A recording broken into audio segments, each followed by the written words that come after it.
मैं रिक्वेस्ट करांगा ਜਿਹੜੇ ਲੋਕ ਇਸ ਸੱਤਾ ਦੇ ਤਾਲੁਕਾਤ ਰੱਖਦੇ ਨੇ, ਇੰਨੀ ਪਹੁੰਚ ਰੱਖਦੇ ਨੇ, ਇੰਨੀ ਪਾਵਰ ਰੱਖਦੇ ਨੇ, ਇਸ ਬੱਚੇ ਦੇ ਸਿਰ ਤੇ ਹੱਥ ਰੱਖਣ ਔਰ ਇਹਦਾ ਸਾਥ ਦੇਣ ਤਾਂ ਕਿ ਇਹਨੂੰ ਕੋਈ ਮੰਜ਼ਿਲ ਮਿਲ ਜਾਵੇ। ਇਸ ਲਈ ਕਿ ਬੱਬੂ ਬਰਾਲ ਦਾ ਬੇਟਾ ਹੈ, ਉਸ ਬੱਬੂ ਬਰਾਲ ਦਾ ਜਿਹੜਾ ਕਿ ਇੱਕ ਅਜ਼ੀਮ ਫਨਕਾਰ ਸੀ। ਤੇ ਲਓ ਜਨਾਬ, ਸਾਡੀ ਨੂੰਹ ਵਾਸਤੇ 5000 ਰੁਪਏ ਉਹਨੂੰ ਤੁਸੀਂ ਕੱਪੜੇ ਲੈ ਕੇ ਦੇਣੇ ਨੇ। बिस्मिल्लाहिर्रहमानिर्रहीम। नाज़रीन, तुहाडी खिदमत च हाज़िर है तुहाडा होस्ट बाबर बेग और तुसीं वेख रहे हो अपना ABHD TV। नाज़रीन, अज मैं तुहाडी मुलाकात करा रहा जी पाकिस्तान दे एक ऐसे सुपरस्टार दे बेटे नाल जिन्हां दा नाम बब्बू बराल सी। उन्हां दा बेटा जनाब साडे नाल है। सब तो पहले तो मैं मियाँ मोहम्मद बख्श साहब का एक शेर कहना चाहांगा जी। ते सरकार फरमांदे ने कि रानी डिठी खेड आंदी ते जीवन डिठा मरदा। रानी डिठी खेड आंदी ते जीवन डिठा मरदा, मोहम्मद वेखिया मझां चारे ते ढोडर मौजां करदा। ये बड़ी गहरी बात है जी। खैर इनू समझण वास्ते अकल की थोड़ी जी जरूरत है। मेरे नाल जनाब बब्बू बराल साहब का बेटा है। बब्बू बराल साहब ने जनाब ना कि पाकिस्तान बल्कि बैनुल अक़वामी सतह ते पाकिस्तान का नाम रोशन किया। इंटरनेशनल फनकार सन और जिहड़ा काम किया वो हिस्टरी बन गया, एक मिसाल बन गया। उन्हां दे करैक्टर ऐसे यादगार करैक्टर में भी आइंदा जिन्नी देर दुनिया है ना को कर सके ऐसे किरदार कर गए ने, ऐसे करैक्टर कर गए ने। ਸਾਡੇ ਨਾਲ ਉਹਨਾਂ ਦੇ ਬੇਟੇ ਨੇ, ਉਹਨਾਂ ਨਾਲ ਅਸੀਂ ਤੁਹਾਡੀ ਮੁਲਾਕਾਤ ਕਰਾ ਰਹੇ ਹਾਂ। ਉਹਨਾਂ ਦੀ ਜ਼ਿੰਦਗੀ ਦੇ ਬਾਰੇ 'ਚ ਅਸੀਂ ਗੱਲ ਕਰਾਂਗੇ ਕਿ ਬੱਬੂ ਸਾਹਿਬ ਨੇ ਲਾਈਫ ਕੈਸੀ ਗੁਜ਼ਾਰੀ, ਅੱਜ ਉਹਨਾਂ ਦੀ ਲਾਈਫ ਕੈਸੀ ਗੁਜ਼ਰੀ ਹੈ। ਨਾਲ ਨਾਲ ਮੇਰਾ ਕੈਮਰਾ ਤੁਹਾਨੂੰ ਇਹ ਜਿਸ ਤਰ੍ਹਾਂ ਜ਼ਿੰਦਗੀ ਗੁਜ਼ਾਰ ਰਹੇ ਨੇ ਉਹ ਤੁਹਾਨੂੰ ਦਿਖਾਉਂਦਾ ਰਹੇਗਾ। अस्सलाम वालेकुम जी। वालेकुम सलाम। सब तो पहला जरा साडे नाज़रीन नूं अपना नाम दसो। हाँ, हाजी बराल। हाजी बराल। हाजी बराल साहब ये दसो कि पढ़े भी हो कि कोई नहीं? नहीं पढ़े नहीं मैं। क्यों नहीं पढ़े तुसी? बस शौक ही नहीं सी बचपन च आया कि पढ़ी। तो की बब्बू साहब ने कोशिश नहीं की थी कि तुहानू पढ़ाया मैंने जाए? कोशिश की थी ना मेरे ते। अच्छा। मेरा आप नहीं शौक था, मेरा म्यूजिकल शौक सी बचपन तो।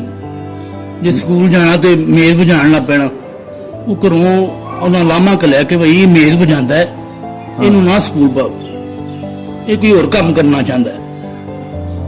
हाँ, तो लेकिन मेज ते पढ़न वास्ते ना ते तुसी इहनू अगों मतलब ठेके ते ला लिया मेज नू। तो फिर उसने मैंने घर दे उठा लिया कि यार तू इधर पासे हल आ जा। अच्छा, ठीक है। अच्छा, ये दसो कि तुसी जिन्नी जिंदगी गुजारी है गखड़ी गुजारी कि नाल तुसी भी बब्बू साहब दे लाहौर रहे हो? नहीं मैं गखड़ गुजारी जिंदगी। गखड़ जिंदगी गुजारी। तुहानू लाहौर नाल नहीं लग गए? नहीं लाहौर नहीं कहते सन यार, बिजी बड़े सन, टाइम नहीं हुंदा सी ना कोई। अच्छा। हाँ बस तां नहीं खड़िया उन्हां नाल। अच्छा, ठीक है। हाँ। ते अच्छा, ये दसो कि बब्बू साहब ने बड़ी अच्छी लाइफ गुजारी, बड़ा नाम कमाया, फिर उस तो बाद बड़ा पैसा कमाया। हाँ जी। वो गखड़ भी उन्होंने कोई घर उस पैसे ना बनाया है या लाहौर ही घर बनाया? नहीं गखड़ नहीं बनाया घर। गखड़ घर नहीं बनाया। ये मेरे दादा जी का घर है, अबाई घर है। भाई घर। ठीक है। हाँ। अच्छा, ਤੇ ਤੁਸੀਂ ਹੁਣ ਉੱਥੇ ਵੀ ਨਹੀਂ ਰਹਿ ਰਹੇ, ਉਹਦੇ ਚ ਬੱਬੂ ਸਾਹਿਬ ਦਾ ਹਿੱਸਾ ਤੇ ਹੈ ਨਾ? हाँ नहीं है। ਤੇ ਤੁਸੀਂ ਉੱਥੇ ਕਿਉਂ ਨਹੀਂ ਰਹਿ ਰਹੇ?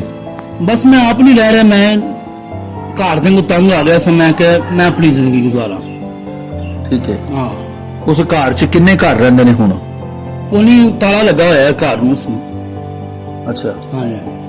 ਤੇ ਉਹ ਘਰ ਜਿਹੜਾ ਕਿੰਨੇ ਮਰਲੇ ਦਾ? नहीं मैनू अंदाजा नहीं है किन्ने ਹੁੰਦਾ बंदा ਤਾਂ ਨਹੀਂ ਹੈਗਾ। ਠੀਕ ਹੈ। ਅੱਛਾ, ਤੇ ਬੱਬੂ ਸਾਹਿਬ ਜਦੋਂ ਲਾਹੌਰ ਗਏ ਨੇ ਤੇ ਲਾਹੌਰ ਉਹਨਾਂ ਕੋ ਆਪਣਾ ਘਰ ਬਣਾਇਆ? नहीं अपना नहीं बनाया। ਜ਼ਾਤੀ ਘਰ ਨਹੀਂ नहीं ਖਰੀਦਿਆ? जाति घर नहीं बनाया। ਠੀਕ ਹੈ। ਅੱਛਾ, ਹੁਣ ਇਹ ਦੱਸੋ ਕਿ ਬੱਬੂ ਸਾਹਿਬ ਦੇ ਹਕੀਕੀ ਬੱਚੇ ਕਿੰਨੇ ਨੇ? एक बेटा है, दो बेटियां ने। ਇੱਕ ਤੁਸੀਂ एक मैं, एक दो बेटियां ने और एक बेटा। ਨਹੀਂ ਤੁਹਾਡੇ ਤੋਂ ਇਲਾਵਾ? हाँ जी, मैं साढ़े तो इलावा।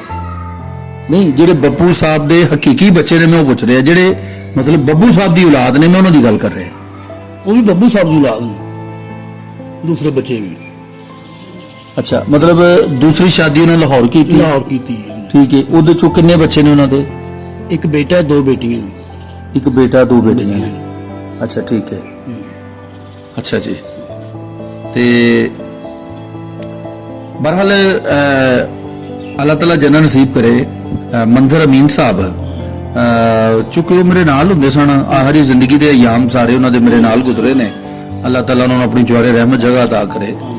ਲੇਕਿਨ ਉਹ ਮੈਨੂੰ ਜਿਹੜੀ ਗੱਲ ਦੱਸਦੇ ਸਨ, ਉਹ ਕਹਿੰਦੇ ਸਨ ਕਿ ਬੱਬੂ ਸਾਹਿਬ ਦੀ ਇੱਕ ਬੇਟੀ ਤੇ ਇੱਕ ਬੇਟਾ ਹੈ। ਹਾਂਜੀ, ਇਸ ਗੱਲ 'ਚ ਕਿੰਨੀ ਸੱਚਾਈ ਹੈ?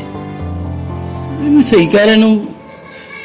ਨਹੀਂ, ਗੱਲ ਕਲੀਅਰ ਕਰੋ ਨਾ। ਦੇਖੋ, ਤੁਹਾਡੇ ਤੋਂ ਬਿਹਤਰ ਕੋਈ ਨਹੀਂ ਜਾਣਦਾ ਹਾਂਜੀ। ਇਸ ਗੱਲ ਨੂੰ। ਮੈਂ ਤੁਹਾਡੇ ਕੋਲ ਮੇਰਾ ਆਉਣ ਦਾ ਜਿਹੜਾ ਮਕਸਦ ਹੈ ਉਹ ਇਹ ਹੈ ਕਿ ਦੇਖੋ, ਅਸੀਂ ਇਸ ਗੱਲ ਨੂੰ ਕਲੀਅਰ ਕਰਨਾ ਚਾਹੁੰਦੇ ਹਾਂ। ਮੈਨੂੰ ਅੱਲਾਹ ਜੰਨਤ ਨਸੀਬ ਕਰੇ। ਮੈਂ ਦੱਸ ਰਿਹਾ ਕਿ ਮੰਜ਼ਰ ਅਮੀਨ ਸਾਹਿਬ, ਉਹਨਾਂ ਦਾ ਕਿਰਦਾਰ ਸਾਰੀ ਦੁਨੀਆ ਦੇ ਸਾਹਮਣੇ ਹੈ।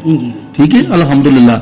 ਤੁਹਾਨੂੰ ਪਤਾ ਕਿ ਉਹਨਾਂ ਨੇ ਆਖਰੀ ਜਿਹੜੇ ਜ਼ਿੰਦਗੀ ਦੇ 15-20 ਸਾਲ ਨੇ ਉਹ ਮੁਕੰਮਲ ਤੌਰ ਤੇ ਅੱਲਾਹ ਵਾਲੇ ਹੋ ਗਏ ਸਨ ਔਰ ਉਹਨਾਂ ਨੇ ਅੱਲਾਹ ਦੀ ਰਜ਼ਾ ਵਾਸਤੇ ਆਪਣੀ ਜ਼ਿੰਦਗੀ ਗੁਜ਼ਾਰੀ ਹੈ। ਠੀਕ ਹੈ।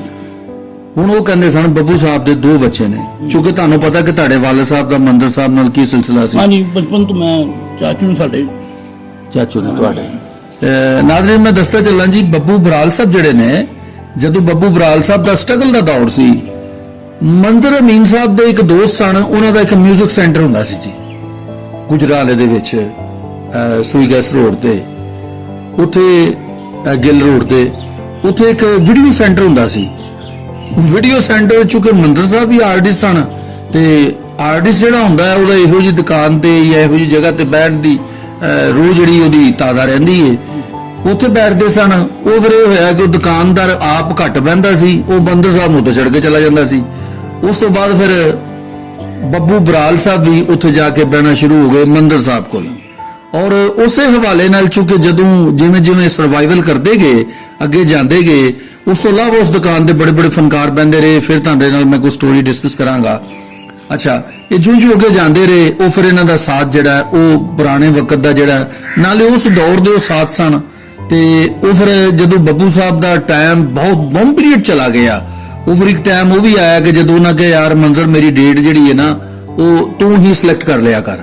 ਇਹ ਬਹੁਤ ਸਾਰੇ ਸ਼ੋਬਿਜ਼ ਦੇ ਲੋਕਾਂ ਨੂੰ ਪਤਾ ਹੈ ਕਿ ਕਾਫੀ ਦੇਰ ਤੱਕ ਉਹਨਾਂ ਦੀ ਜਿਹੜੀ ਡੀਲ ਹੈ ਉਹ ਮੰਜ਼ਰ ਅਮੀਨ ਸਾਹਿਬ ਹੀ ਕਰਦੇ ਰਹੇ ਨੇ ਕਿ ਬੱਬੂ ਸਾਹਿਬ ਨੇ ਕਿੱਧਰ ਜਾਣਾ ਹੈ, ਕੀ ਹੋਣਾ, ਕੀ ਮਾਮਲਾ ਸਾਰਾ।